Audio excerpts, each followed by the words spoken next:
Donc, très bonne question. Qu'est-ce qu'il faut améliorer pour notamment, là, c'est les finances, quoi. Donc, ça, c'est quand on voit déjà la loi du 23 mai 84, donc chapitre 7 ou 8, article 42, qui parle du financement du sport, que Sadiq Traoré connaît très bien. Donc, on a eu beaucoup de dispositions, hein. Mais on voit qu'aujourd'hui, malgré ça, il faut chaque fois faire appel à l'État. Donc je pense qu'aujourd'hui, ce qu'il faut, c'est déjà une contribution importante de l'État, hein, parce qu'il y a tous les pays où le championnat s'est vraiment développé, il y a un accompagnement de l'État. Donc aujourd'hui, il y a des efforts qui ont été faits, c'est vrai, mais je pense qu'aujourd'hui, l'État doit accompagner le football professionnel. Première chose. Deuxième chose, il faut développer tout ce qui est sponsoring.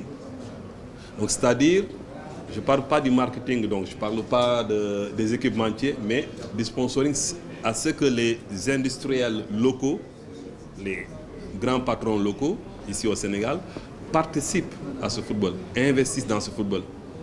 À ma connaissance, il n'y a quasiment pas de grands industriels aujourd'hui qui investissent dans le football.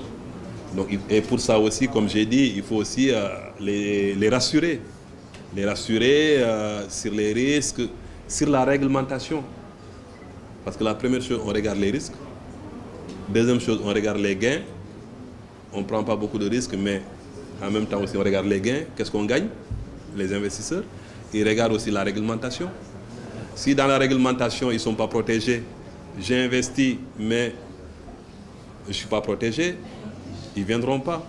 Troisième chose, pour qu'il y ait des investisseurs, donc ça c'est les investisseurs locaux, pour les investisseurs étrangers, ils regardent aussi la stabilité politique du pays. Ils regardent aussi est-ce que les entrepreneurs, les industriels locaux sont bien traités par l'État.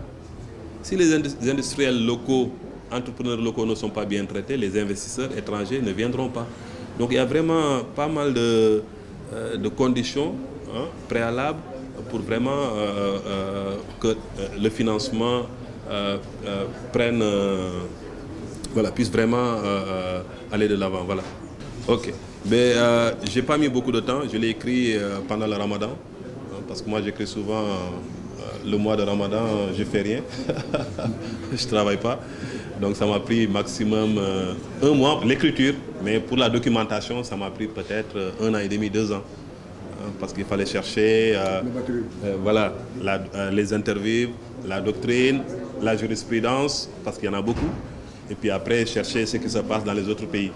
Voilà. Mais c'est vraiment, comme j'ai dit, c'est surtout une contribution, ce n'est pas une critique, mais c'est surtout aussi remercier, puisque je pense qu'aussi, dans ce pays, il faut qu'on apprenne aussi à remercier les gens qui ont contribué à construire ce football. Les dirigeants, les entraîneurs, et puis aussi les universitaires, hein, Ablaye Sakho, tous ces gens, les inspecteurs hein, qui sont là, qui ont vraiment beaucoup écrit. Donc tous ces gens-là, donc c'est pour aussi les remercier. Oui.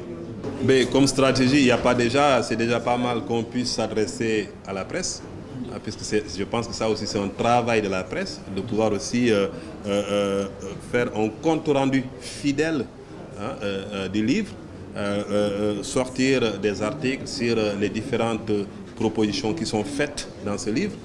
Voilà, et je pense que c'est un travail de l'auteur, mais c'est un travail aussi, surtout de la presse.